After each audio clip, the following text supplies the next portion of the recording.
This episode is brought to you by our Patreon supporters. Become a patron today at patreon.com/Into the Portal.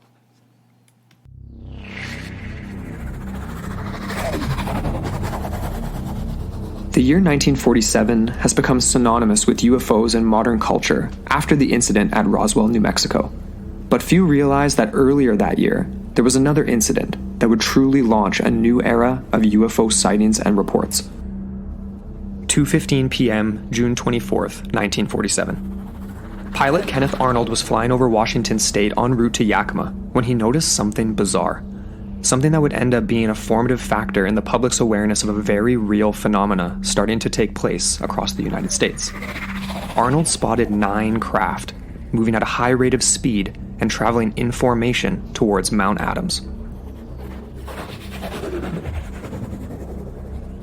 They flew erratically like a saucer skipping across water, was the quote from Arnold as he was ambushed by reporters in the days following his account. This statement would lead to the misnomer flying saucer as the dominant description of unknown objects spotted soaring through the darkened night skies. Arnold wasn't alone in his sighting. U.S. citizens across Washington state, among 39 others, looked up and saw strange objects dancing through the skies above them. Objects seemingly not of this world.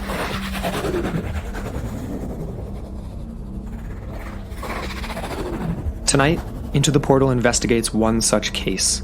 A bizarre, random occurrence in the waters of Puget Sound. One of the lesser-known close encounters with UFO phenomena that continues to defy the efforts of modern investigations to this day. Join us as we dive into a bizarre event that started a new era in UFO sightings. The Maury Island Incident.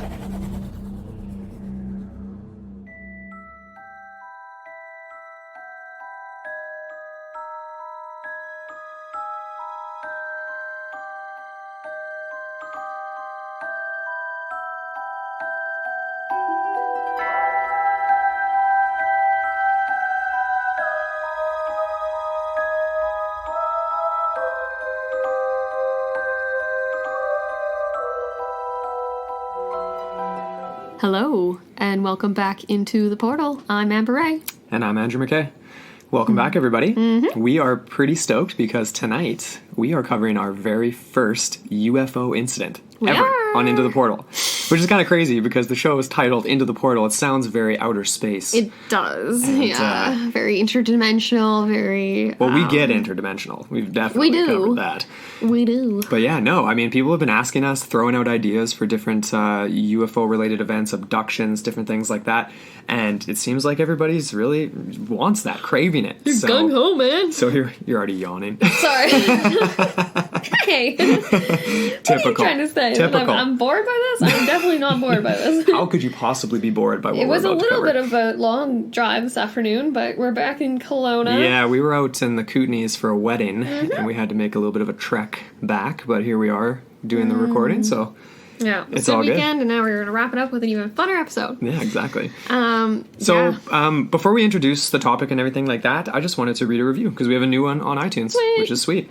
And please keep those reviews coming, everybody. So it really helps us climb the iTunes rankings. So there's iTunes reviews, and then Apple Podcasts is kind of like its own thing.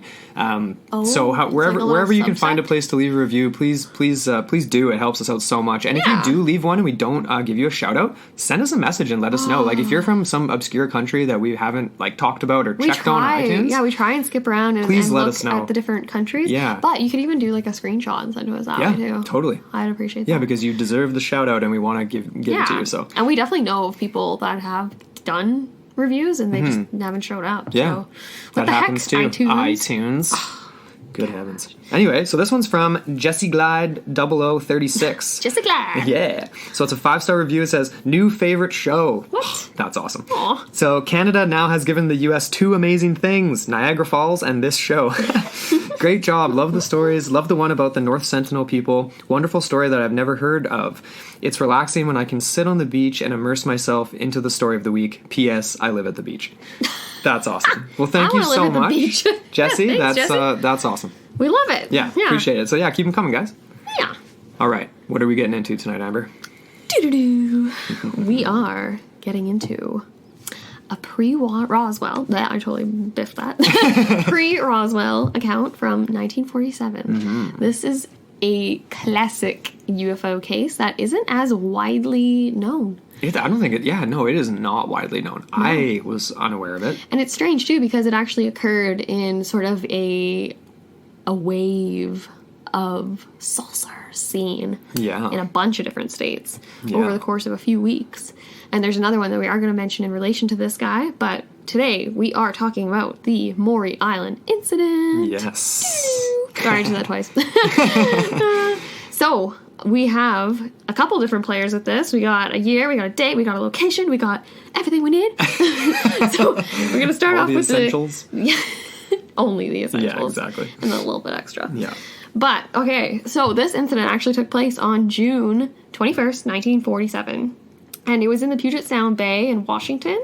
So in this, in this pretty hectic little area, the way that it was described was that there's a lot of industry going on, a lot of fishermen, and lots of logs that kind of cropped up their own industry in a way, because a lot of people made their way being salvagers of these logs. Yeah, so a lot of people would be familiar with that, obviously. Like, if you live on the coast, there's, like, the log booms, right? And, you got the tugboats, pulling them up the waterway, but sometimes these they are more, break like, free. more opportunists, though, really. Yes. It was, just a little bit of a side biz for some people. Side hustle, yeah, I like that. So, who are our main players in this one, Andrew? Okay, so... do you want me to just start? Do you want me to just start right from the beginning here and just go for it? I mean, we got the main players are... Okay. Okay. You just burst my bubble. No bubbles have been burst. The bubble is there. All right. We got a guy named Harold Dahl. All right. Who was he? Who's he? He's the main guy. I'm just joking. So he was the main witness for this event. Okay. We have his son. What was his son's name again? Did we pull it up, or was it listed? I never got a name for his son. He was repeatedly referred to, but always just as Dahl's son. Right. And if anyone else has a name for him, we'd love to hear it. Especially Rob at Our Strange Skies. He would probably know, hey? Yeah, well, we went through that episode of his. I don't know if he mentioned it, but... No. But he would probably know in additional research and stuff. He's the guy. He was He's more the UFO focused guy. on Dahl, I think. Yeah. But there's another... player as well, a Fred Chrisman, and he was supposedly Dahl's boss at the time in this sort of fishing industry per se, as the story goes. And then we have a couple of extras, I would say. There was a few extra bodies on board of this boat at the time of the incident. Right. So let's get into the incident. Let's do it. Yeah. I am picturing the lights going down. Okay. So, like we said, this is 1947, summer, it's June. The waters of Puget Sound. Lots of logs making their way to the surface that need to be cleaned up.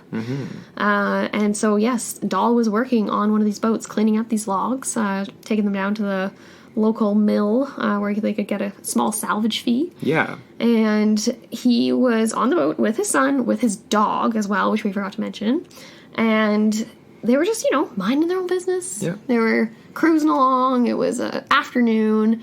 The story goes that they were approaching Maury Island. They were in the vicinity of Maury Island, which is just a small island. I'm not sure the exact size, but it's not anything that's, like, habited, right? No, it's just, like, a small, as far as I know, forested kind of island.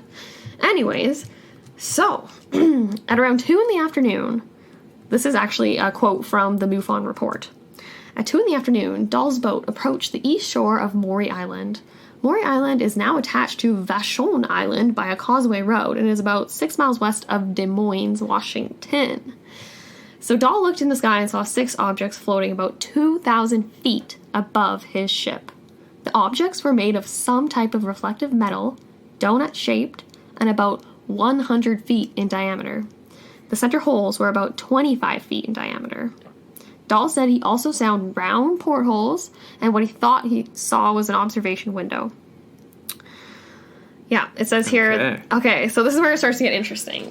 So I guess Dahl is watching these craft kind of doing their thing in the skies above. Right. And he notices one of them's acting kind of strange. It's sort of like, almost like faltering, or something's going wrong with its It was just struggling. It was Yeah. like it wasn't moving at the same trajectory as the other craft, and it had started to drop, I believe, is what Yes, happened, right? it did. It slowly dropped, it says here, and it stopped and hovered about 500 feet above the water.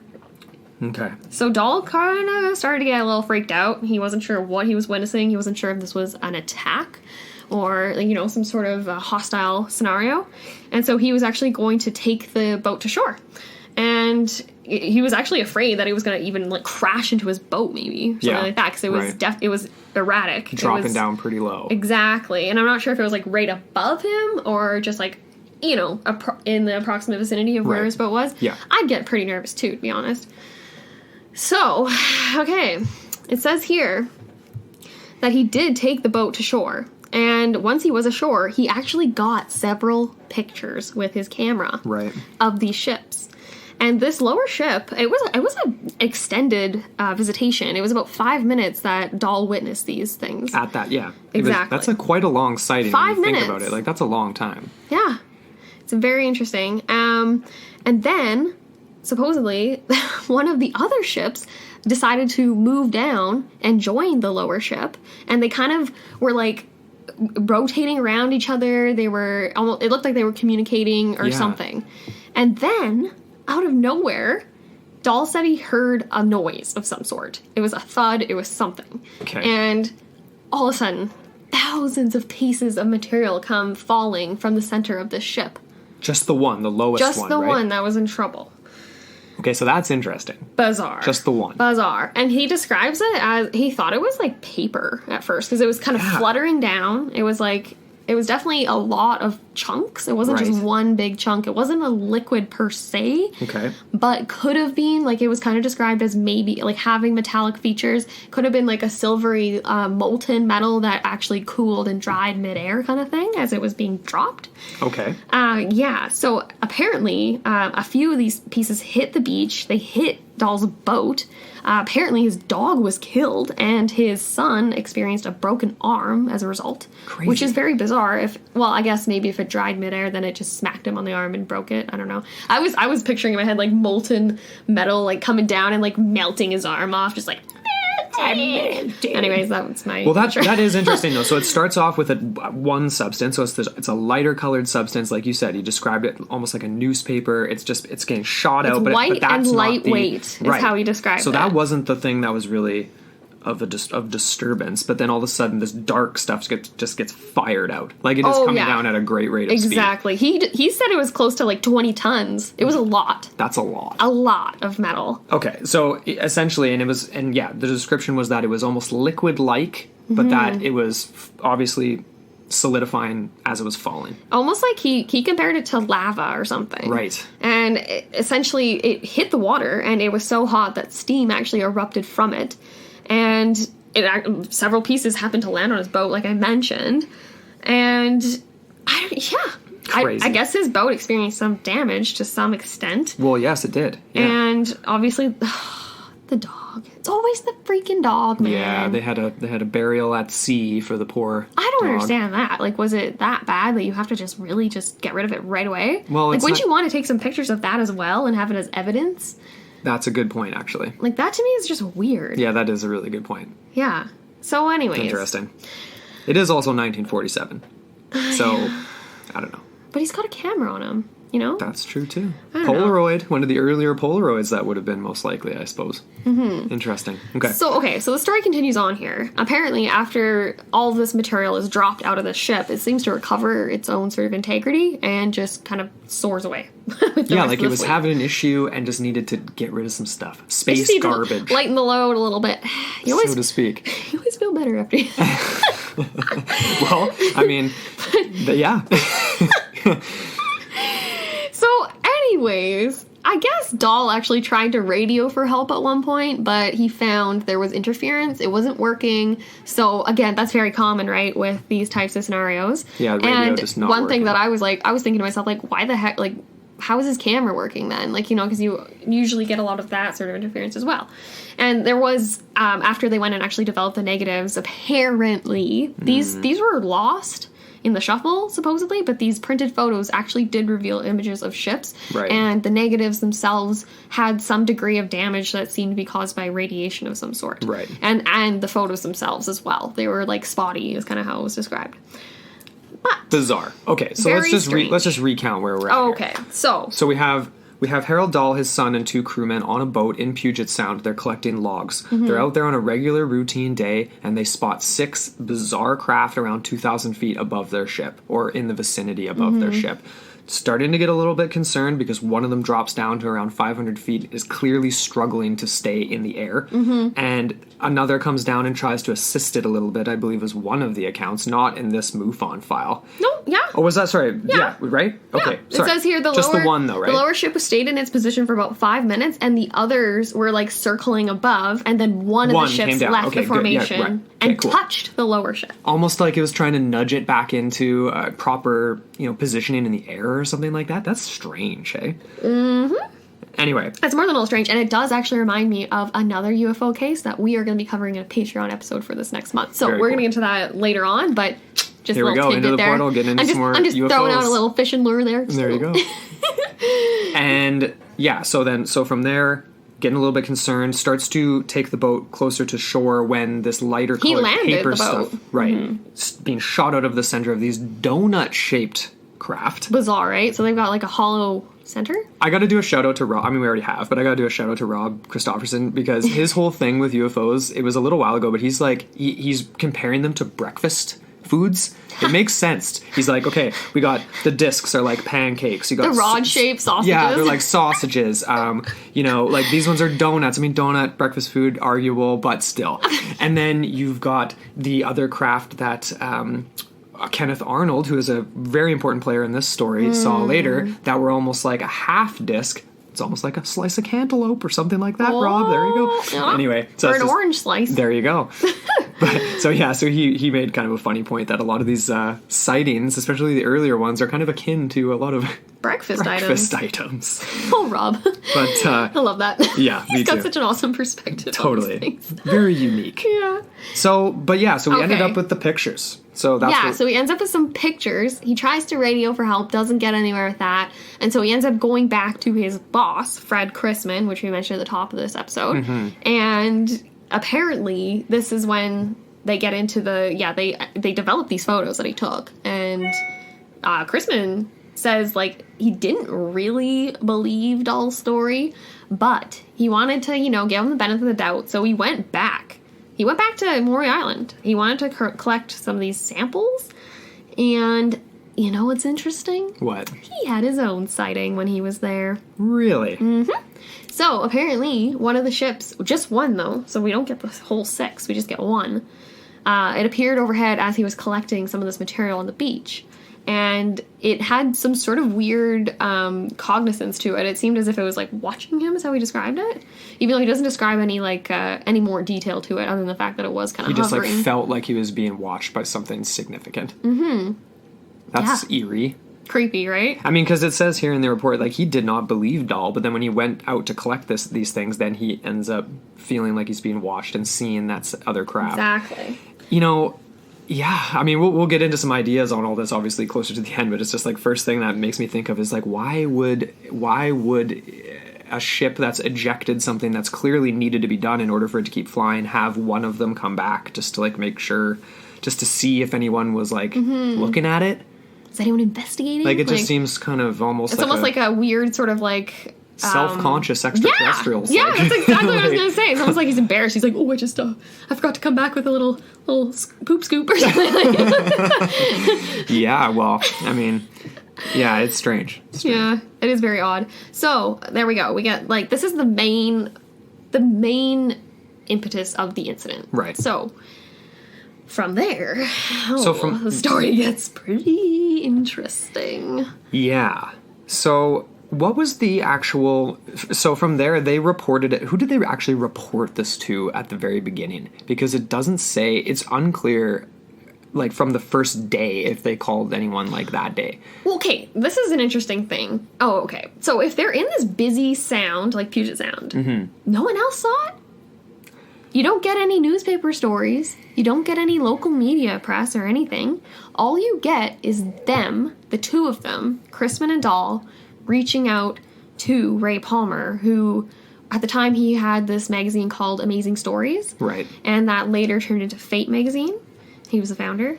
So that was the person they reached out to. Right. Okay. So they went to the media. They went to which is... They didn't go to the authorities. It's either... You can read that as suspect or not, depending. I mean... You would just... Maybe they thought, oh, the cops are just going to blow us off. Well, it's 1940s. I mean, you're not necessarily going to get the response you want out of the local... the local police department. And maybe they don't even want that because there was an injury, there was a death, supposedly, an animal death. Right. Not that you'd probably get arrested for animal cruelty or something, but you know what I mean? Like, maybe Right. they're like, oh, this is a little sketch. And Possibly. But if there's damage to the ship, you would think that they would want to file an insurance claim. Well, I think they did have someone come back and look at that damage. But anyway, sorry. They did. It was an Right. FBI agent, and they... Anyways, I'm getting Don't get ahead. Don't get ahead. I'm getting ahead. Sorry, just to go back to before, about Maury Island itself. Yeah. It's a bit bigger than I thought. There's definitely some people that live on it. It's just okay. south of Seattle in Puget Sound, but it's a decent size. That documentary seemed to describe it. They were a little bit misleading, though, those guys from UFO magazine. And, I mean, it doesn't say on the wiki if anyone lives on it, but it's a decent sized island. okay. Yeah, just to clear that up a tiny bit. Just south of Seattle is the Beauty. geographical reference here. Des Moines. Yeah. That was.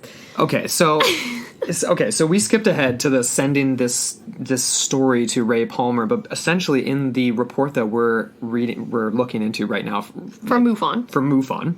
because we wanted to start with them because that's kind of the I mean, It's a great place to start. They lay it out very cogently.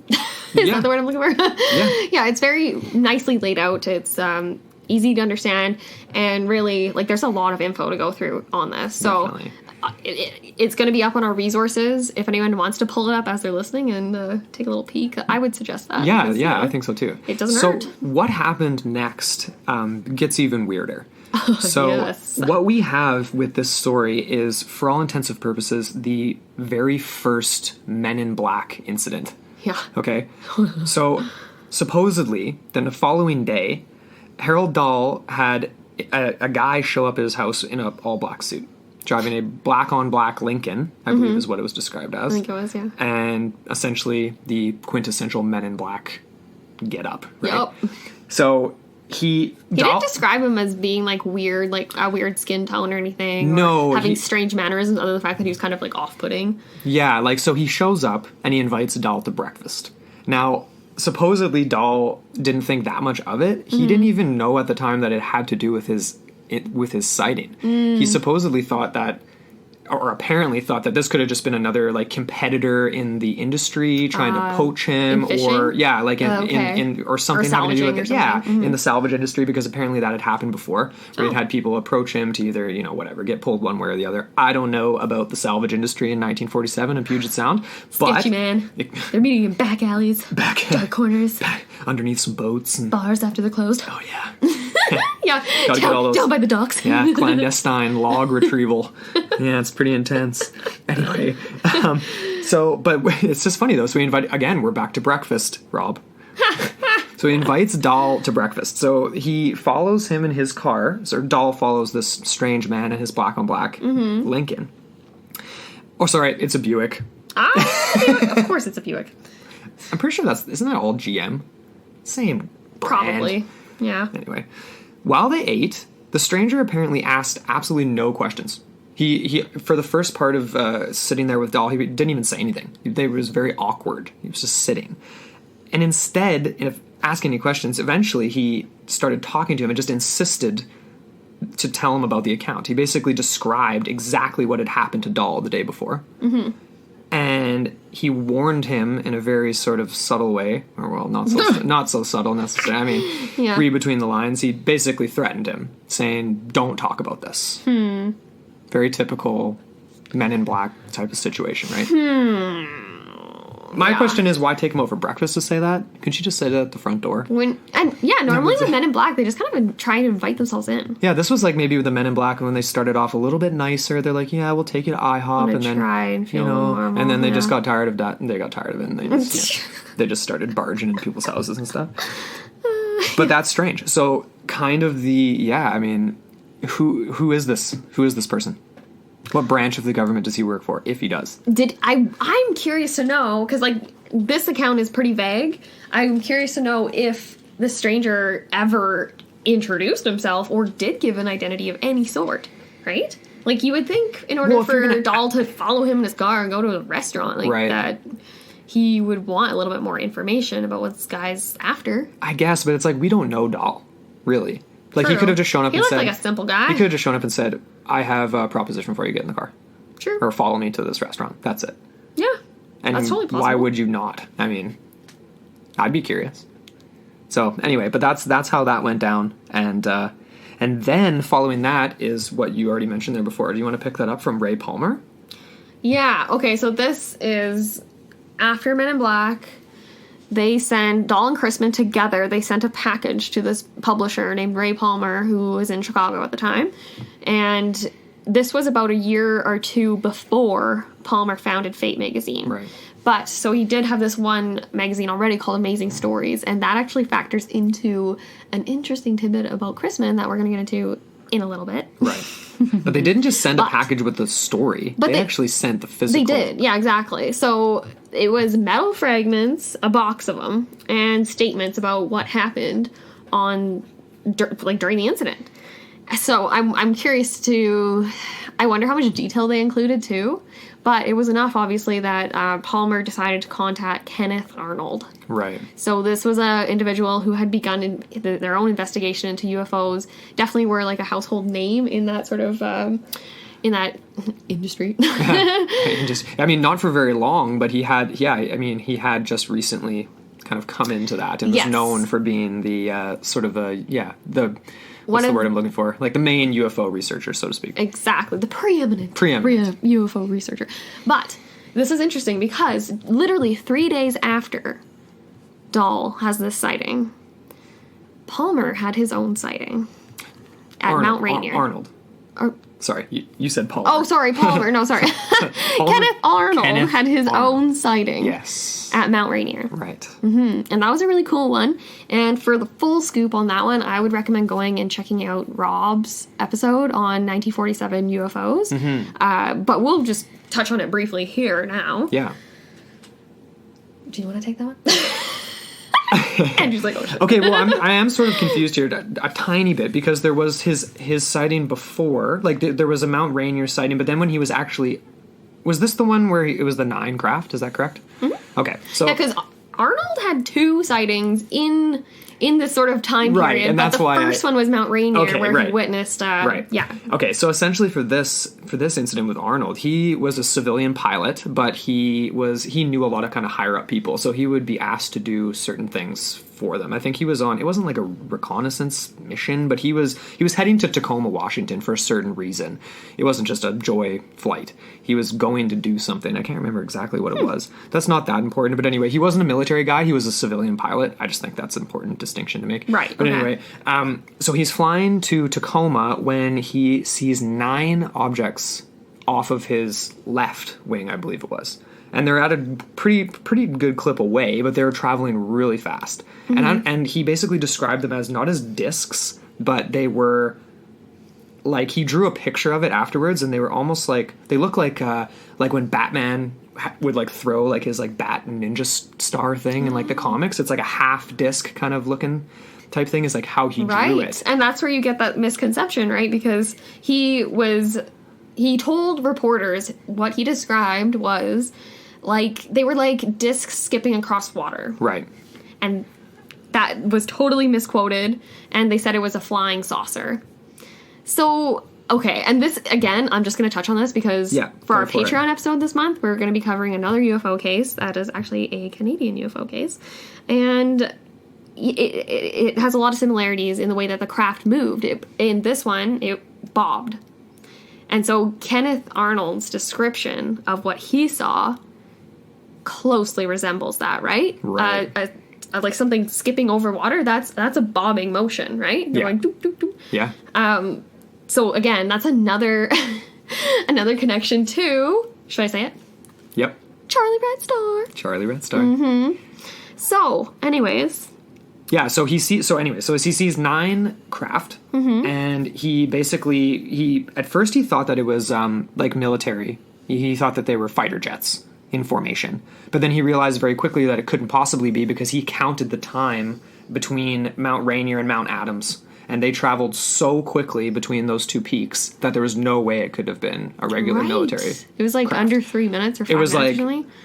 They would have been traveling like over 1,000 miles an hour. Like they were going way faster than planes at the possible. time could have been going. So he lands. And they were flying in a formation. Sorry, I'm just remembering what Rob said. It was in a weird formation. It wasn't something that the military. Right, that it was was almost the other like, thing too.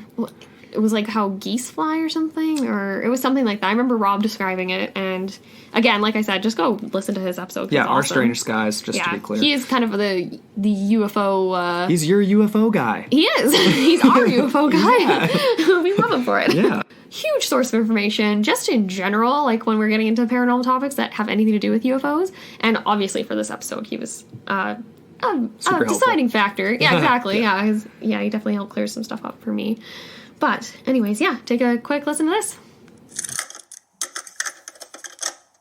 What's up, UFOnauts? It's your UFO guy, Rob Christofferson. Have you ever been curious about the UFO phenomenon, but unsure of where to start? Have you ever wondered about just what crashed at Roswell? Have you ever wanted common sense advice about licking UFOs? The answer's don't. Then check out the Our Strange Skies podcast, where we dive into America's rich UFO history and uncover what these sightings say about ourselves. You can find us on Apple Podcasts, Google Play, Stitcher, and most podcast apps, as well as Facebook, Twitter, and Instagram. Don't forget to look up, because you never know what you'll find in Our Strange Skies. In Gray we trust. And we're back. So make sure to go check out Rob at Our Strange Skies and subscribe and leave him a review. So just to clarify again, I found my other notes from the Kenneth Arnold sighting. So just to clear this up, so this is how it went down. So 3 days after the initial Maury Island incident and Dahl's sighting, this is how. So it wasn't Tacoma. He ended up in Tacoma to talk to Dahl and That's Crispin. what I thought. He was heading to Yakima. 2 A's on the end. Yakima. Yakima. Oh my gosh. That's where they store all Yakima the apples. Yeah. And hops, too. There's really good... They grow great hops for beer in Yakima Valley, supposedly. Never been, but we'll have to go check it out. So anyway, he was en route from what's this, Chehalis, Washington. Never been there. To Yakima, and supposedly, like I said, he was a civilian pilot, so this was like a business trip, quote unquote. But... supposedly, supposedly he was looking for a U.S. Marine Corps C-46 transport plane because there was a reward for it. It had gone missing somewhere near Mount Rainier. And because he was an experienced pilot... Like it had gone down? Yeah, supposedly. So anyway, he was completely clear skies that day, and so he was he took kind of a detour from his initial flight, just on a business trip flight, to kind of look for this plane, supposedly. That's when he ended up seeing these 9 crafts. So 3 p.m., about 9,200 feet, he sees nine objects that were basically reflecting super, super bright light. Okay. And so he was kind of trying to judge what they were as they would fly across the white peaks of the mountaintops and give that contrast from this gold shimmering kind of light that was coming off of them. That was clearly not a regular aircraft, with the backdrop of snow. Yeah, it was shimmery, shiny. Crescent shaped, like I said before. Shimmery. So it's almost is it emanating its own light? He couldn't tell. He was taking off his glasses and rubbing his eyes. He was kind of changing the positioning of his aircraft to see if the light would be different, if he could see things differently. And he was trying to. This is the thing I like about Arnold, and I like about this sighting in relation to what we're talking about. He tried everything to see what it could be. He didn't just be oh my gosh, there's 9 UFOs. He was okay, that formation's strange, but it's probably military craft. But the size isn't quite right. And he kind of he speculated that they were actually a little smaller than what it would have been a DC-4 aircraft. Anyway, that is essentially Arnold's sighting. He lands. He ends up landing in Yakima, not Tacoma, and reports it right away to just staff there. Interesting. Yeah. And then after that, he started doing his own investigating. And so that's where he ties into our story with the Maury Island incident. Because Chrisman and Dahl contacted Ray Palmer, like we said, the soon-to-be editor of Fate magazine, current editor of Amazing Stories. And then he decided that he needed to get someone else that was a little bit more of an expert involved, and so he called up Kenneth. And Kenneth decided to fly to Tacoma. He's a pilot, so of course he's going to fly. Yeah. And he actually did contact another airline pilot by the name of Emil Smith, and he wanted him to accompany him and interview these two, Dahl and Chrisman. Right. So Arnold flies to Tacoma. When he flies, so this is about 40 days after the incident, so it's in like the last week of last week of July. Yeah. He had another sighting on his way. He said that he saw approximately 20 to 25 like brass-like objects. So again, this shimmery, shiny metal sort of objects. And they were flying pretty close to him. He said it was approximately 400 meters from his plane. Crazy. And another spooky thing. So he went to this hotel in Tacoma. It was called the Winthrop Hotel. And that was where he had arranged to meet Dahl and Chrisman for these interviews. When he arrived, he found that there was already a room checked in under his name. And okay. And you could explain that away and be like, well, obviously Ray Palmer just got him a room. Right. Obviously, Dahl or Chrisman just, decided to put him up and just checked him in or whatever, which is totally plausible, but I don't think any of those guys owned up to it. No. So it was another one of those strange, it reminds me of John Keel, right? When he was investigating the Mothman prophecies. Yeah. And he said that he was basically kind of like his moves were premeditated, like as if someone knew what he was going to do before he even knew he was going to do it. Mm-hmm. And there were several times where he would arrive at places and there would be messages left for him. Right. Lots of hotels, lots of offices, lots of random people that shouldn't know that he's arriving there or going to be there, and then he gets these random pieces of information. So that becomes another element in this story, because as soon as these guys start to get interviewed by Arnold, there are simultaneously anonymous phone calls going out to local media that's describing in detail all the content of these interviews, the people involved, so naming names. But this person remained anonymous. They called the media about 4 or 5 times during the course of these interviews. Right. And it was actually a guy named Paul Lance. He was the one that he was the local media reporter. Okay. Yeah. Is this Men in Black too? Well, like, what is this? Sounds like it. I mean, I actually came across another source, so like outside the MUFON file, that said that exactly that. Like he showed up, but he had gone around to a few different hotels, and they were booked when they shouldn't have been. Like they were full, and he was like, "Why is this hotel full?" It's like it's not like it's peak season or whatever, but it was very strange. And then they almost guided him to the Winthrop because everything was booked, and then sure enough, his name was there. That's weird. Right. Very strange. I like it. That's cool. Just want to throw that out there. This is totally off topic, but Winthrop, what does that make you think of? Just Winthrop Manor, Bob's Burgers. Bob's Burgers. Classic episode. Really funny. Mrs. Winthrop. Yeah. Okay, so now we're getting into, so there's these interviews, which are quite strange. Mm-hmm. And honestly, a lot of accounts that I read into, and I think you did too, Arnold wasn't convinced. He found these guys to be suspicious, and he was suspicious of a hoax. He was suspicious of a hoax, and I feel like from what we've looked into it was especially coming from Chrisman's side. Like, he didn't really trust either of them, but Chrisman, for all intents and purposes, seems to be the shadier character in this situation, and potentially. There's a lot more about this Chrisman guy that we're going to get into. So Dahl's meeting with them, doesn't trust their story. Like, right off the bat, at face value, thinks it's a hoax. Doesn't think that the evidence that they had is overwhelming enough to actually be convincing. Right. And on top of it, their photos are gone. Yeah, no, I was just going to say, there's their main evidence. Yeah. Visual evidence, and it's gone. Why does that always happen? I don't know, man. So frustrating. Is it because it's a hoax? Or is it the Men in Black? Or is it because there's other factors out there that are like purposely trying to make sure that none of this ever comes to light of day? I'm not even gonna say that. Never mind. We don't know. We don't know. So Arnold decides he needs to get more authorities involved in this. Right. And so he ends up going and contacting Frank Brown and William Davidson. And these are... Did he contact them directly? Or did he contact like a... He did. Okay. In the account that I had. But correct me if I'm wrong, anyone out there that knows different or otherwise. Okay. But, yeah, supposedly he did contact these guys. They were pilots, and they were also counter-espionage agents. And they worked for the Air Force. Okay. And so he actually got them to fly out to Tacoma to interview Dahl and Chrisman in the same Winthrop Hotel. And again, this is where we get this informer who is basically saying that these are the people here and this is what's happening, and you know, like giving away all the details. And it comes into play later on. So, do you want to pick up the story? Yeah, so, okay. So, essentially, are we at the point here where they're actually taking where they're taking the box? Where they're doing the...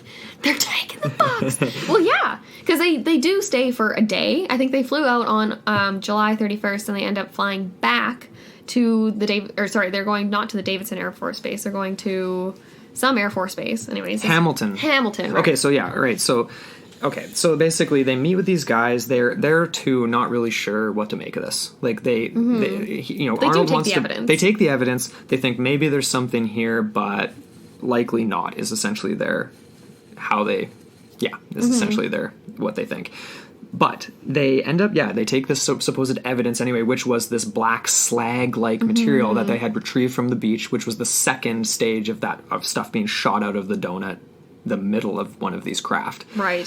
So they're taking this metal-like substance, and they end up... apparently this was just in a cereal box. What? Yep, apparently. They literally... Is that flammable? They literally, I don't know if they kept it in that same box or on the plane, but when Chrisman and Dahl actually presented it to them and gave it to them, apparently it was in a cereal box. That's and that's from Our Strange Skies. Ooh. So again, we get breakfast going on. I know, it says we cannot escape breakfast. No. It's bizarre. I want some sausages. Right. I want some bacon. I want some eggs right now. Okay, we do that? Okay, just hold on. Just slow down here. Okay, so they were in a hurry to basically reach Hamilton Field Air Force Base, which is in Northern California, I'm pretty sure. It's somewhere around I'm there. fairly certain, but I will double check. It's somewhere in the vicinity. The map that I saw was basically they're just flying south. So that does make sense, right? If they're coming from Washington, they'd be flying through Oregon and maybe even to California. Right. Who knows? Anyway. Who knows? Who cares? So the two officers flew out of McCord Airfield around 2 o'clock in the morning, and they were on a B-25 bomber, repurposed bomber from the Second World War that was just being used as a transport plane at this point. And a good thing to note about this particular bomber model is that they were notoriously hard to fly. Yeah. Mm-hmm. Yeah, super, super hard to fly. Like literally very flying finicky. a tin can with wings. Hard to maneuver. They also were joined by two other crewmen. So they were essentially, there was the two pilots and then two crew in the back. Okay, I'm just going to stop you right there and make a quick point, because we watched this one documentary, this Daily Motion documentary, where it was the UFO magazine, these investigators, and they were investigating away, and they didn't really come up with anything in the end. But anyways, they were annoyingly vague about this part. Right. Because they were saying, these Brown and Davidson were these counter-espionage agents, pilots. And so we weren't even really sure. We're like, hey, wait a second, were these the two flying the plane? Because we got this one story, right, where it's these two agents. And then we got the story where, we didn't even say what happened. Well, yeah. Okay, we kind of were alluding to it. Right. Mm-hmm. So this is how it shakes down. Yeah. So we've got Davidson and Brown, pilots, two other guys on the ship, on the plane. They take off, heading to Hamilton Air Force Base when things go awry. Essentially, they're flying, and we still don't know exactly what happened, but the plane managed to catch fire within 20 minutes. Within 20 minutes of taking off. Now, and we've just said, the B-25, tough to fly, older technology, even for pushing into the into the 50s and stuff, but it wasn't going to just outright catch on fire 20 minutes into flight. There wasn't enough. It's not electronics and things these days where there's huge engine malfunction that. It would have to be a massive engine malfunction for something like that. How do you have that type of oversight? You would think the plane would be inspected before takeoff. Possibly. Anyway, so catches fire, right? The two crewmen that had joined on later parachute out to safety. Mm-hmm. They bail out. Yeah. And Brown and Davidson, supposedly, the fire caused, what did it, caused one of the engines to rupture, explode, the wing came off, and it flew into the tail of the plane and then sent it into a spin, essentially, just veered right into the forest, and so they were basically trapped in a spinning aircraft. So they couldn't jump out. They could not. No, they're trapped in there. They ended up, unfortunately, perishing. Indeed, they did. Yeah, and that is very... that was the first loss of life from the Air Force in a civilian... In the U.S. Exactly, non-war related or anything. Yeah. So anyway, craft down. So that's the point I was going to make earlier with this Daily Motion documentary, because they were so vague about these two. They said, basically, they were like, all right, so these two counter-espionage agents or whatever, they... had this material, they collect the material, they go on the plane, and then two bail out, and then they died. And I was like, hey, wait a second, what? So you just told me they bailed out, and then you told me they died. Yeah, so like they died, what, bizarre. 30 years later? Unless I was just really not paying attention, but no, I was taking notes, man. No, we were paying attention. We kind of followed up on that, because they were super vague, and all I could find was essentially that they survived, and that they reported that a fire started inside the aircraft. So whether or not that was from just the engine catching fire, they said it happened so fast, though. Yeah. Like, there was, basically no time. That it was white hot. Yeah. So that's what leads people to think that it was potentially this slag material. So here we go. That's where we come... Yeah, so that's where we come back to this. The material from Dahl and Chrisman. Did it cause the plane to crash? Could it have... Yeah. So there's a few different theories on that. Should we talk about that now? Yeah. So one of them is that this material could have had a irregular magnetic orientation, and that it was essentially screwing with all the electronics on the aircraft and caused some sort of an electrical fire. The only thing about that is, would an electrical fire break out that quickly and be that hot that fast? I don't know. I mean, we need physicist Chris in here to answer some science questions. Yeah, because maybe if they're filling the cabin with oxygen, then if it's rich in oxygen, then boom. That's, possibly. That could be. But then you'd think that would almost be more of an explosion. It would, everything, it just catches fire so quickly, and then it's just those guys wouldn't have time to parachute out. No. Right?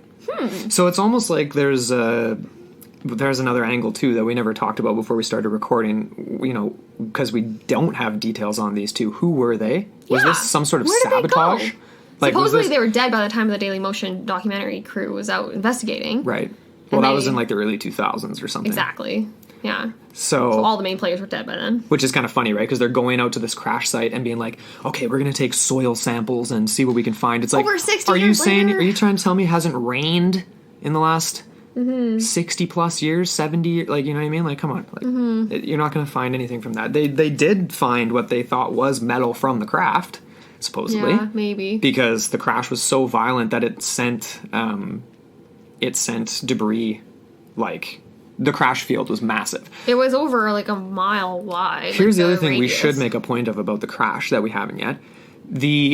There was a cleaning, a military exercise that took place. Right. So 300 volunteers. 300 air quote volunteers from military exercise swooped in and cleaned up that situation very quickly. Now, is that suspicious? Is it just because it was a first Air Force incident? I don't know, but it does seem a little bit peculiar. That's a lot of people. That is a lot of people. It seems like you want to clean it up real fast. Well, it's but it is real the fast. First loss of life too of the Air Force. Maybe they're freaking out. They're like, oh my goodness, what if there was some sort of negligence? What if there's another factor that Well, the negligence would have been given. Why are you operating a B-25 bomber? Maybe get some better stuff. Get some better stuff. Get some better. I mean, no, this was still legit technology for the time. Yeah. These things, it made it through the war. So this is very interesting, right? Because you now get not just a dead dog. You have 2 dead counterintelligence officers. Now, I just want to be... Okay, what the heck does that really mean? If anybody out there... Counter-espionage, counterintelligence? That to me, that's weird. That's weird. Because actually, that came from the documentary you've been referring to, right? Yeah, the nephew. Or great-nephew. Yeah, the great-nephew of Brown. He basically... He's the one who said that. In the MUFON file, they're just as intelligence agents, which just implies that they're essentially, they're just trying to ask questions. They're gathering intel. Yeah. Counter-espionage agents or counterintelligence agents is a different thing. That's Yeah. That's much more clandestine and, like, you know, behind the veil, right? Okay, so that's another thing too, right? Because this guy, Barry Fisher, who's the great nephew of Brown, the counter-espionage intelligence officer, whatever, apparently, according to this Barry Fisher great nephew dude, Brown's dog tags were actually given to Kenneth Arnold. Yeah. And the documentary kind of makes the point where they're like, oh, well, perhaps because these dog tags were in the crash itself, maybe they have some sort of substance. You know, they have that principle of transference when any material comes in contact with another material. Right. And so they were hopefully going to try and maybe analyze it, but they never got the tags. No one knows where the tags are now because they were Kenneth Arnold's, and then who knows. But anyways, that's another really interesting little tidbit there. Definitely. So Those now guys from UFO magazine were just so dumb. Like, Well, I'm sorry, I don't want to say they were dumb, but they were just so dramatic. That's the part I don't like. Like with his stupid sunglasses, it's like pitch black in the room. You're like, oh, it's come on, kid, man. Come on. Yeah, like, I'm sorry. Maybe he has eye vision problems. I don't know. No, he's just trying to look badass. I'm just being a polite Canadian. Yeah, exactly. No, he's just trying to look super cool. Yeah. Like, you guys should go check it out. We will post the link for it. It's interesting, but it's like, it's one of those ones where it's very typical, right? It's just trying to make things that aren't that significant sound crazy exciting and significant. Yeah, it's all the cliffhangers, and then you turn the page and you're like, oh, it's not very compelling after all. Right. But it was they still, do go over it. They do go through the story and through some of the evidence and stuff like that. And at least it's funny, right? Like, the story's still open and the truth is still out there, Fox Mulder, because they basically just went in, took samples, found some metal from the craft, went to Maury Island, dove down, but they basically just couldn't find anything to disprove that it had happened, which is very typical in this field, right? Yeah. Well, over 60 years later, too. Like, come on, man. Right. Totally. Seems kind of silly. You're mounting an expedition kind of thing, and it's like, I don't know. But at the same time, you know, archaeologists go out there like thousands of years after something's happened and manage to dig up something. Yeah. So, I don't know. Yeah. But essentially, just to come back to the crash, the Air Force investigating team just determined that it was a terrible accident. Yes. Vague much. Like, a terrible accident in terms of, like, the fact that the plane plummeted into the earth. Doesn't say how that happened. Yeah. I mean, obviously, crash scene investigation wasn't what it was then, like it is now. Like, you can't necessarily go in and do an analysis to see exactly what happened. There's no black box and things like that. But it does seems a little bit like they're sweeping it under the rug. A little bit. Then we had an Air Force investigator go and speak with Dahl and Crispin and visit the boat, right? Crispin? Oh, sorry, Crispy Mans. Now I want some Crispix. Oh. Or no, not Crispix. Crispers. Oh. Sponsor us, Crispers. Oh my gosh. They need to make gluten-free Crispers, because I'm sorely missing my Crispers. Business idea. Allergies, man. Oh. Anyways. Sorry, Chrisman. They had an investigator come and take a look at the boat. Mm-hmm. He basically... An Air Force investigator, hey? Supposedly. Huh. This is as per the MUFON file. And essentially, he stated that the damage on the boat was fairly insignificant and did not match the damage described. Now, can you... this is just a question of which side do you trust here. We totally left a loose end. We forgot to mention what happened to Dahl's son. Oh. And the fact that Dahl reported in the weeks following the incident, he had a lot of bad luck. Yeah. His wife got suddenly super ill. Right. Supposedly his son went into a fugue-like state. Right. Obviously his dog's dead. There's a few other things that happened to him. I can't remember what. But there was this one random mention about how his son... Okay, in some accounts, he's just in a fugue, like, depressed, sort of, like, weird post-traumatic stress state or whatever. Mm-hmm. In the MUFON file, it actually says that he disappeared and was found in the next state waiting tables, and he had no idea how he got there. Yeah. What is that, man? What is that? Well, the weird thing about that, too, is, like, why just him? Like, if you wanted to sweep this under the rug or get people out of the way. Well, I'm just trying to think, like, I'm playing devil's advocate here. Maybe Dahl just wanted him out of the picture while he was initially sensationalizing this account. Mm-hmm. If they are hoaxers, you know what I mean? So maybe it was just more... a neat way to sort of clean up that loose end. But then you have the other people on the boat, too, right? His two other crewmen. Yeah. What the heck happened to those two? And what was their statement? Yeah. There's no statement from them. It's very curious. This is where we get into... We're almost like turning turning the investigative light onto Dahl and Crispin now. We're shining it like the FBI does in all those hilarious movies where they're just like, you're going to tell me the truth. You're going to tell me the truth right now. Because they got in some hot water for this. They did. 2 people died. Like, 2 Air Force people died. Yeah. Like, that's big. Yeah. So this is where it kind of gets into this muddy waters where they sort of retracted their story. And they said it was a hoax. And in later accounts, Dahl claims that he was saying that because he didn't want any more trouble. Because they were going to be prosecuted for fraud. Or they were threatened that they would be prosecuted for fraud. Unless they dropped the matter and refuted their accounts and all this stuff, they were going to be charged. Right. So that's some ugly whatever, like, you know, and I don't know who to believe now. I'm just like... Well, you know what? I think on that note, let's get into a little bit more on Crispin, too. Because we're talking about You keep calling him Crispin. I said Crispin. Oh, okay, I heard Crispin. I'm just going to start calling him Crisp Man just now. I'm just going to... Crispin? Yeah, the old Crispy Man. Crispies. Okay. That's a better name. Just change...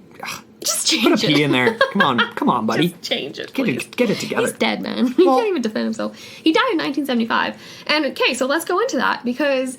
This was a nugget that I almost didn't even uncover. Like, this was about 2 days ago. I kind of got a little bit more info on Crispin because he was sort of a little bit of an enigma for me initially, because I was almost using him in my head as a legitimizing factor for Dahl's account, right? Because if something happened on that fishing boat that Dahl was operating so something went awry, obviously someone's arm got broken, a dog was killed, so who knows, like, if there was no UFOs involved, there still could have been an incident where there was damage to the boat, damage to an individual, an employee, even though it was Dahl's son. And so maybe, I was thinking to myself, like, well, maybe Dahl went to Crispin and told him this fantastical story to cover up for his own sort of mistake or whatever happened, or something, violence, who knows.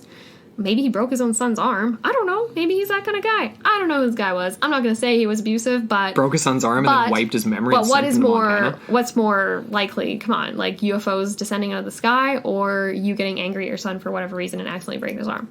So anyway, so in my head, I was like, okay, Crispin, he is the legitimizing factor because he wasn't there at the time.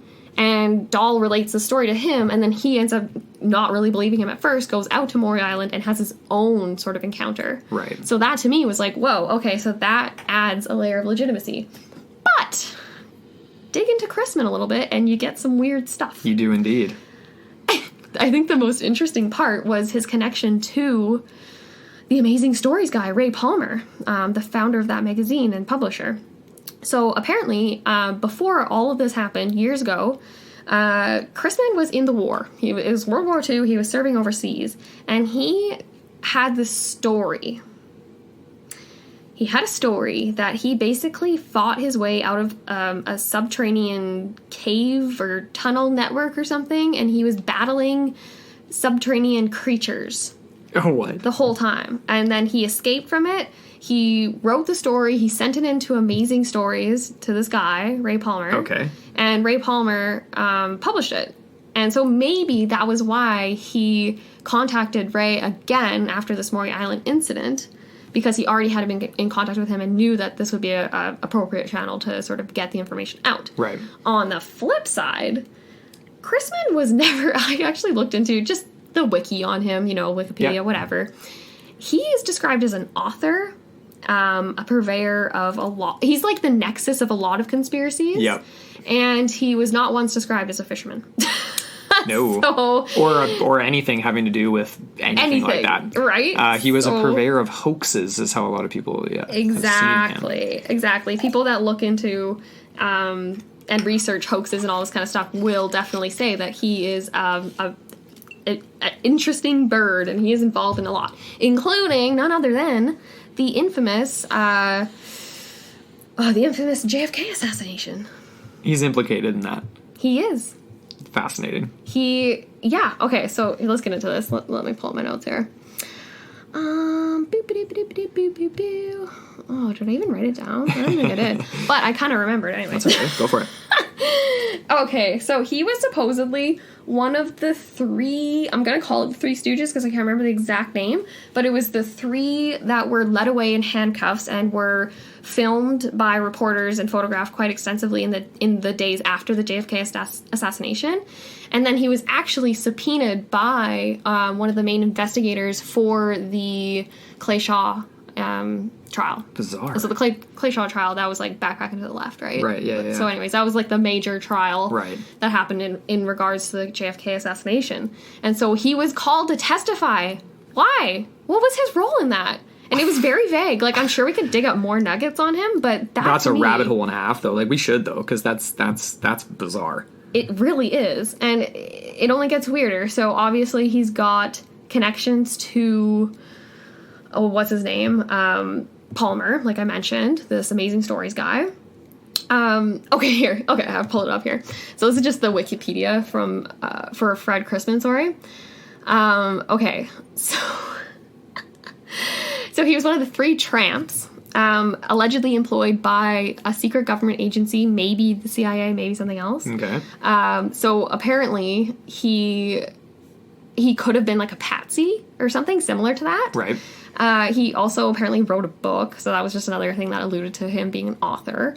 And it's actually interesting because Harold Dahl actually at one point said that he thought this, it was called V, it was some television series that was based on like kind of similar premise to like They Live or Invasion of the Body Snatchers. Okay. And apparently he said that this show V, which I'm not even really familiar with myself, was like basically based off of Crispin's life. So I don't know how fantastical that gets, but I'm assuming quite. But anyways, yeah. Yeah, so that's interesting, eh? Fred Crispin, kind of shady. Bit of a sketchy character, potentially. Kind of shady, yeah. And that sort of just ties into this idea that it was a hoax, right? Like, I mean, if he's a purveyor of hoaxes, and the question is why Dahl would want to participate. I suppose it's 1940s. Maybe they had this idea that they could have monetized this some way. Obviously, they did send it to a publisher. Yeah. The question is, how do you see yourself monetizing that from that? You know, are you just gonna write books about it? Well, maybe you're gonna do a lecture circuit, go around. I mean, it was that. That's thing. How a lot of people made. Come on, man! There was a lady that went over Niagara Falls in a barrel, and she made money for decades just talking about it. Yeah, but she actually did that though. And people watched her do it. Oh, but it's different than claiming. Same with this, right? Like it's like you're claiming to see something. I mean, if they would have had those pictures, I wish Kenneth Arnold got his hands on those photographs. Because that would have changed everything. It really would have. Right? That would have been, huge factor. The other thing that would have changed a lot of things is if that slag material could have been recovered from the crash site by somebody that would have actually analyzed it.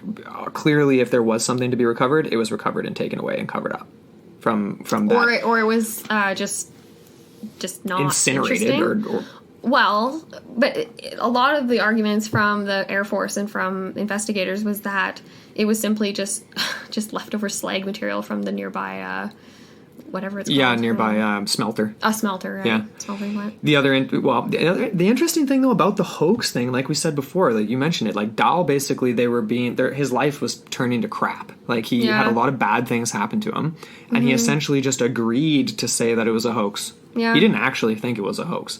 Like, they went back on that later and said, Fred Crispin, the FBI, this is an FBI report, saying that Fred and Dahl both said that it was a hoax just because they were pressured into it. Yeah. Right? And the FBI admitted to that later on. Exactly. And, that's a very common element in a lot of witness reports, right? Where they do end up rescinding because they've had a lot of negativity. They've had a lot of people come out, or like shun them or whatever, or judge them and all this stuff. And it does ruin lives. Yeah. And some people don't recognize that before they open their mouths. Totally. There was a name here I was trying to find and I can't, but there was another thing too, where the actual guy who wrote the report saying that it was a hoax, he didn't actually do that report until years after the incident. Like it was in the 1950s when they officially, when there was another official report saying this was a hoax. And then when they came back and when he was asked about this, I gotta pull this up and find it. It was on one of those mini docs that we had. I'll definitely have it in the notes. He basically said, well, it was just going off of evidence from years before. Like, he wasn't on site doing research, doing investigations. It was basically just okay, this was what some of my predecessors came up with. Mm-hmm. Okay, here's the updated report, hoax. But he wasn't even there. Interesting. So if you weren't there, but then they how'd you know? admitted to that. He was just like, well, could be a hoax, we don't know. Yeah. That's interesting. Yeah. It's, you have to wonder, like, this Chrisman guy in particular, for me, like, he seemed like such a innocent sort of pastoral figure, and then you put him under the microscope and you kind of, like, and apparently he was definitely put under the microscope again and again by conspiracy investigators, the CIA, the FBI, a whole bunch of independent researchers as well, until his death in 1975. He was I don't even know, but maybe he asked for it, maybe he didn't. If he's writing books, like, there was this one book he wrote, it was called The Murder of a City, Tacoma. Okay. And it was described as a weird, politically slanted rant. And it manages to tie corruption into Tacoma to everything from communist infiltrators to the Kennedy assassination. So it's another reference to that. Wow. It's bizarre. Bizarre. Very. So that's essentially, that's the story. That is the story. I mean, what are your thoughts? Like, what, coming down to the end here, I mean, what do you make of all this? Do you think that they saw 6 donut-shaped craft? Are you on the fence? I do take a sort of skeptical approach, but we wouldn't be covering this if we didn't think it was compelling and that there wasn't something to it. So I think in my mind, in my animal lover's mind, I would say that hopefully yes, because why would it? I don't want a dog to die for no reason. Even though there isn't really reason to that. If you just got, like, nailed by some slag material, yeah. It's sad, man. Well, indeed it is. It's kind of funny that I'm, like, mourning the dog and not the the 2 pilots that. Oh my god! And not to lessen their death, they definitely deserve respect. Sorry, I can't talk. Yeah. But It's the interesting what thing. you? Well, the thing I'm with this, just gonna turn that right yeah, around. totally. I feel like it's the adjacent pieces of information that make this seem more likely. And what I mean by that is, for example, one of the main ones is Kenneth Arnold's sighting 3 days later. It wasn't of the same craft, but having looked into Kenneth Arnold now, I see him as a credible witness. So if he's going to investigate something that may or may not be credible, but then has his own account, his own experience, that adds legitimacy to the Dahl and Chrisman experience just by association, in my opinion. The craft were different, though. So that's interesting. Yeah. And this is where we get into, like, we could go so far down the rabbit hole with this. Like, and I'm sure I don't think Rob's covered anything like this quite yet. I'm not sure, but it's like craft matching different supposed races of aliens or extraterrestrials. I don't know. Maybe he has. I'd have to go back and check. Maybe. But I mean, that's sort of interesting. It's like, why? Like, why are these all so different? And it comes back to the idea that perhaps these aren't extraterrestrial. Perhaps it has something to do with the limits of our perception, and maybe they're ultra-terrestrial, or maybe they exist differently in everyone's perception. You know what I mean? Maybe. Like, where you get Different into sort of shapes, the different Jacques whatever. Vallée kind of notion, where these aren't physical things from outer space. These Like, are something nuts and more bolts. metaphysical. Right. Yeah. Well, I mean, that could account for that. But I honestly think that, I mean, at the end of it all, I think they must have seen something. Whether it was exactly how they described it and shooting out that slag material or not. I mean, if this would have happened in the 60s or 70s, even just a short period of time later, I feel like the ability to retrieve evidence would have been way more significant. Like, if there actually was slag beneath the surface or on the beach. Yeah. Right?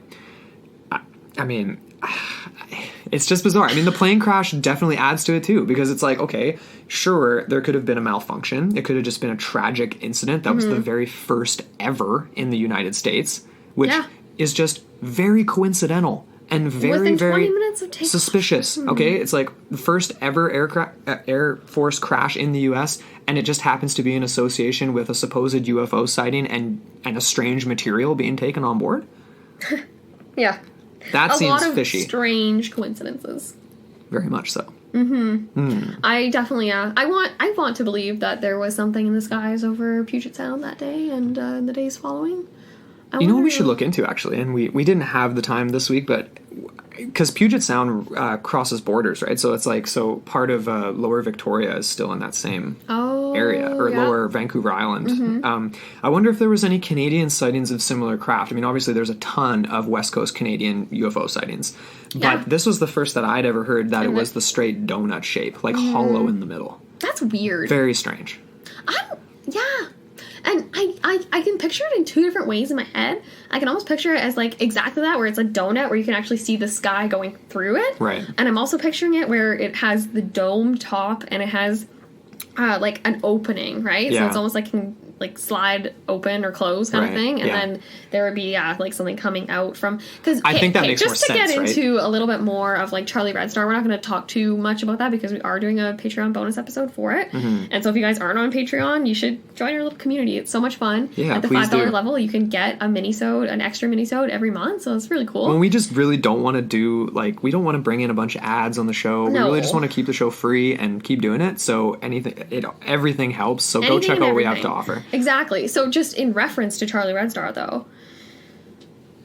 Which was a Manitoba UFO sighting. Exactly. So it was a Canadian UFO. What was my point? Well, we were talking about donuts. We were talking about the shape and how Charlie was... Sorry. Yes. So, okay. So I sometimes when we were talking about Charlie Red Star, I picture... Because, like, there are instances where you get smaller craft being emitted by a larger craft. Right. And so that's what I'm picturing in my head with this sort of story from Dahl, is that he's imagining it donut shaped because there is a hole in the center, but maybe not a hole all the way through. Well, if it's 100 feet wide with a 25-foot central... Exactly. Like, that's quite large. Yeah, and I'm trying to imagine where the material would have been dropped from, like the inner ring. Did we actually say that at the beginning, the size? Did we give the size? Yeah. Okay. Yeah, we did. Good. Yeah, like 100 feet and then 25 feet for the middle section. Exactly. So quite large. Yeah. But yeah, no, that's kind of the two images I have in my head that I kind of flip back and forth between. Yeah. When I'm actually trying to picture this. And again, you do get the reference to the portholes, like the I was just going to say visual, too. so that's another. And that actually ties into the Falcon Lake incident too, right, of 1967? That was a whole decade later. Yeah. Or sorry, 2 decades later. Yeah. But again, yeah, you do get that, what was the individual from that account? Anyways, the sole witness, he described how he could see... Portholes. Like, these portholes and everything, and he actually saw inside the craft, and there was, like... Which is, like, I mean, to come back to sort of the ultra-terrestrial, interdimensional kind of angle on it, it's, like, that's sort of an interesting thing to see if that's the case, because it's, like, it's still clearly something very physical, like, there would be a physical being inside, otherwise what would be the point of having portholes on this, right? Exactly, and in that Falcon, again, you get physical evidence, right? Because he got burned quite significantly on his chest. Yeah. With this case, you get a broken arm, you get slag material being dropped, you get a dead dog. Right. But all physical. I can't remember, like, what is that scale? It's like of the fourth kind, of the third kind. I can't even remember how we would classify that.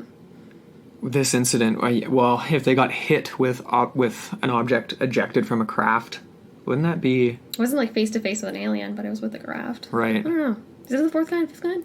We'll have to ask Rob. Rob. Write in and let us know. Yeah, I mean, there's a lot of people out there. I mean, we are not. This is the thing. Like, we are big into history, big into all this kind of stuff that we cover on the show. Paranormal, but it's like, it's just funny that this is our first UFO episode. There's a lot of people out there where this is their genre. Like, this is all their research. This is all they do.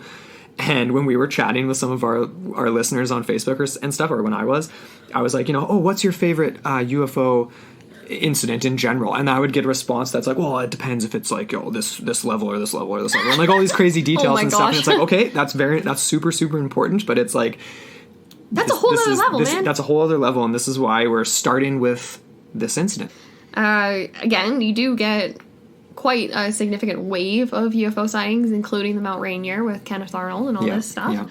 So it's basically like just like there definitely was instances in the decade, like, like there were other ones too, for sure, just not as much of a household sort of thing. Yeah. And then obviously in 1938 you get the George Orwell scare, right, over the radio, where he was broadcasting H.G. Wells's War of the Worlds, and people literally thought that America was under siege. Yeah. And they were like, freaking out. Yeah. They're boarding Panic. up. Yeah, they're boarding up their windows. They're going into their crawl spaces, into their panic rooms and all this stuff. It's funny though Yeah. too. There's some disagreement as to how much panic actually did result from that. Like it kind of got hyped up that it was even just mass hysteria, and it wasn't quite like that. But it definitely freaked a lot of people out. Yeah. And I mean, did that tee people up for all this kind of things happening? Like not that long later. yeah. I mean, I don't know, but. Again, Kenneth Arnold, I'm riding that guy's legitimacy. Yeah, totally. Yeah. And I think they saw something. I really do. Yeah. We have to look into whether or not those similar donut-shaped craft have been reported since. Mm-hmm. So we'll do some sort of a follow-up, I think. But have you said all you have to say? Have you given your conclusion? I feel like I've rambled enough. So before we wrap up, we wanted to talk about one other thing. Yeah. We have a new ongoing series with a really awesome show called Fan Film Boys. So we've teamed up with Robert Jenner. He's one of the duo from them. It's another Podfix show. So we're part of the Podfix network. You should go check that out. Podfixnetwork.com. There's a bunch of awesome Get your shows fix on there. all your favorite podcasts. Yeah. So what we are doing, a Podfix Presents series. It's a special series called Historical Hypocrites, Madmen, and Megalomaniacs. So the first episode is out now. You can just search Podfix Presents on any podcast app, same place you find us. And yeah, we're covering just a bunch of really cool historical topics. So, important people in history Really that fun. have some strange or unknown things about them that you wouldn't have expected. So it's really fun. It's the gritty underbelly of folks you know from history books, but you sure didn't learn these things in your classroom. Exactly. That was really cheesy. So make sure you... But that's essentially what it is, though. It really is, though. And it's really fun. So, It is, so yeah. go check that out. Subscribe to Podfix Presents and let us know what you think of that. Yeah. So, episode 1's out. Next one will be coming out sometime next week. Mm-hmm. Yeah. And as always... We want to give a huge thank you to all of our patrons. You guys keep the lights on around here and keep smiles on our faces. So Yes. we love you. Absolutely. And of course, you can find us on our socials. Please reach out. We have an awesome Facebook forum going on. Yeah. That's just Into the Portal Podcast. And then as well, you can always reach out to us on Twitter. We're super active on there. We Yeah. love to do polls and things. We had Yeah. a really fun one this last week about ancient explorers. Yeah, it ended up being ancient Egyptians ended up being the Egyptians, dominant yeah. pre-Columbian contact that people really were digging that on Twitter. Besides the Norse, obviously. Besides the Norse. But I mean, I didn't include it because... We didn't. Yeah, we We were just already like, know. That's common knowledge. we know and we they- don't like common things. We like to go out there and explore things that are lesser known. Yes, indeed.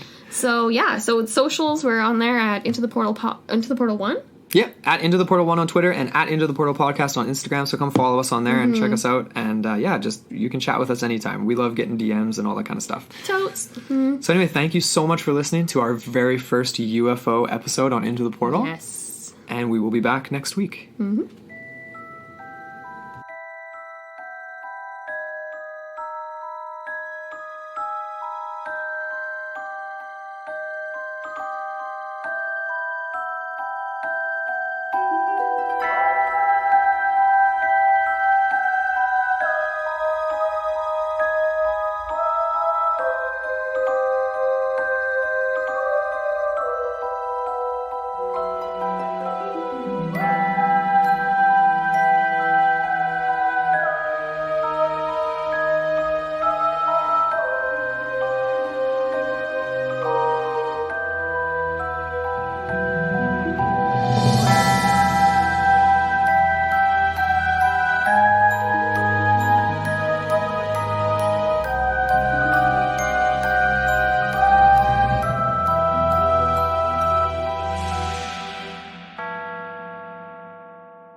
This was a podcast from the Podfix Network.